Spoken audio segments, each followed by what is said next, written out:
뉴스룸은 임대 사업을 맡은 LH의 간부가 건설사로부터 뒷돈을 받고 분양이 잘 안 되는 오피스텔을 사들인 혐의로 수사를 받게 됐다고 전해드린 바 있습니다. 나아가 저희 취재진은 이 간부가 본인 실적을 채우려고 건설사에 날림 공사를 지시했다는 증언까지 확보했습니다. 물론 경찰도 지금 이 부분까지 수사하고 있습니다. 먼저 강신우 기자입니다. LH가 최근 52억 원을 들여 통째로 사들인 다세대 빌라입니다. LH가 집을 사서 서민에게 싸게 빌려주는 매입 임대 주택입니다. 건설사는 브로커를 통해 LH에 빌라를 팔았다고 말합니다. 거기서 그냥 LH에서 매입 약정 잘 해줄 겁니다. 다 이야기 됐습니다. 안전하게 가려고 이걸 했던 걸 매입을 하는 거잖아요. 브로커는 LH에 비싸게 팔아주는 조건으로 시행사로부터 매입 금액의 2%를 수고비로 받기로 했습니다. 저희가 일단은 계약금식으로 해서 3천만 원 들어갔어요. 브로커는 LH 간부에게 줘야 한다며 1억 원을 별도로 요구했다는 게 또 다른 직원의 말입니다. 처음엔 더 달라고 했죠. 최단 700만 원. 31니까 2억이 넘는 거죠. 그야말로는 반 정도는 갑니다. 무조건 1억은 넘는다는 거죠. 이 간부가 바로 LH 감사실이 지난주 경찰에 수사 의뢰한 A 부장입니다. A 부장은 공사 중 시행사에 이런 요구도 했습니다. 당장 들어와. 귀신이 나와도 좋으니까 그냥 주먹만 내. 자기 실적이 까이니까 자기 실적 올해 안에 이거 매체 채워야 되는데 이거. 사실상 날림 공사를 지시했던 겁니다. A 부장은 건물을 빨리 짓지 않으면 매입을 취소하겠다고 압박했다는 게 직원들의 증언입니다. LH 감사실은 이런 내용을 모두 파악했지만 석 달 넘게 주무부처인 국토부에 보고하지 않았습니다. LH한테 엄중하게 얘기를 했고 주무부처로서 문제가 있으면 바로바로 얘기를 해줘야 언론 통해서 알는 게 말이 되냐. LH에서도 그 부분은 죄송하다. 인천 논현경찰서는 LH 간부의 뒷돈 거래 혐의와 함께 이 같은 날림 공사 지시 의혹도 수사하고 있습니다. 조만간 시행사 등의 관계자들을 부른다는 계획입니다. JTBC 강신우입니다. LH가 집을 구하기 어려운 사람들에게 빌려주기 위해서 사들인 집은 11만 가구가 넘습니다. 그리고 10%가 넘는 13,000여 가구가 아직 빈집으로 남아 있습니다. 그런데 이 가운데 많은 곳에 앞선 보도에 나온 빌라처럼 날림으로 지은 흔적들이 있습니다. LH 직원조차도 물이 새고 집이 안 좋다고 말할 정도입니다. 강신우 기자가 현장에 다녀왔습니다. 경기도 안성입니다. 대형 쇼핑몰, 대단지 아파트와 다양한 편의시설이 모여 있습니다. 살기는 좋아요. 생활 기반 시설도 이 주변에 다 있고 여기는 집이 전혀 없어요. 이 주변에 LH는 서민에게 임대해 주겠다며 28억 원을 들여 민간업자가 지은 집을 사들였습니다. 그런데 LH가 사들인 집은 다른 집과 달리 인기가 없습니다. LH는 2012년 이곳 다세대 주택 3동을 통째로 매입했습니다. 모두 24세대가 거주할 수 있는데 이 가운데 70%가 현재 공가로 남아 있습니다.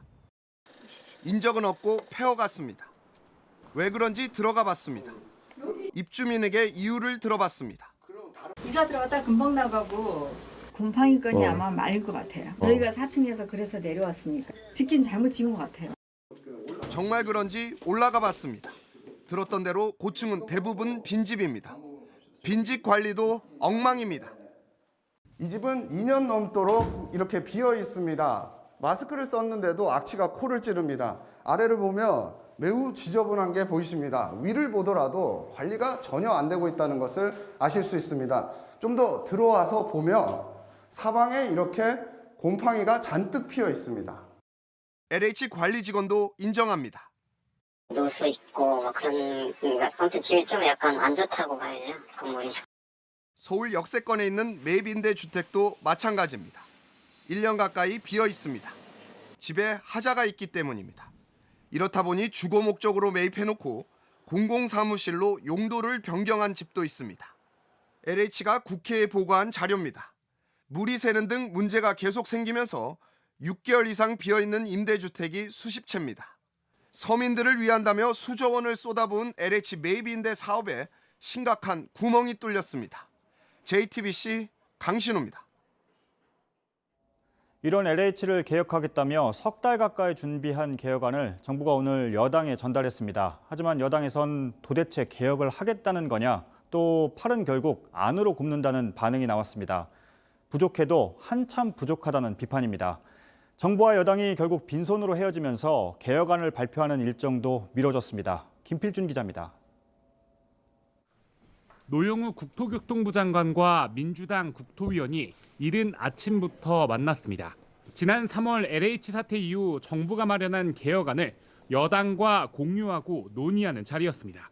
국토부는 크게 4가지 개혁안을 보고했는데 LH를 지주사와 자회사로 쪼개는 안이 가장 유력합니다. 큰 틀에서 관리는 지주사가, 실질적인 집행은 자회사가 해 내부 정보 악용 등을 막겠다는 겁니다. 민주당 17명 국토위원 모두가 돌아가며 개혁안의 문제점을 지적하면서 회의는 2시간 가까이 걸렸습니다. 한 의원은 외부 통제 없이 팔이 안으로 굽는 대책 아니냐고 비판했습니다. 지주사는 사실상 하나의 회사 구조인 만큼 제19 감상이나 투기 정보 악용 등 기존의 문제를 해결하는 데 부족하다는 겁니다. 또 다른 의원은 기존 LH 위에 회사 하나 더 두는 걸로 국민들에게 개혁이라 설명할 순 없다고 했습니다. 지주사는 투기 문제를 해결하지도 못할 뿐만 아니라 오히려 옥상옥 구조로 정책 결정에 비효율만 낳는다는 겁니다. 회의는 빈손으로 끝났습니다. 위원님들 생각에 대해서 다 말씀을 다 하셨어요. 그 과정이 굉장히 길었고 그 말씀들 다